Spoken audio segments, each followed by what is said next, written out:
going on, everyone? Today we got a Jeep key fob here. We're going to replace the remote battery.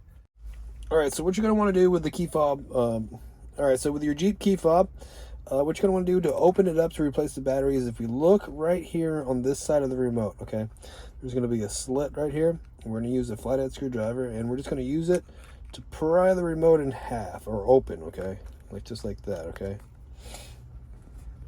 I'm going to take it and I'm going to carefully open it up. I don't want everything that's inside of it to come falling out of it in the car here. So we'll just go ahead and take it off like that.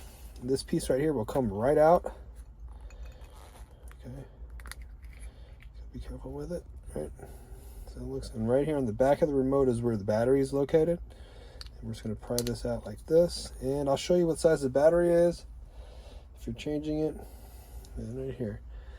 We got a CR2032, and this one, you can see that has a positive sign right here, right on the top of it. It's going to be facing down in the remote, okay? If you need to get a battery, I'll have a link to Amazon. You can use it to go get a new battery if you need one. And we're just going to get the buttons here with the little microchip circuit board, stick it back on top, and just squish everything back together. And we are all done, okay?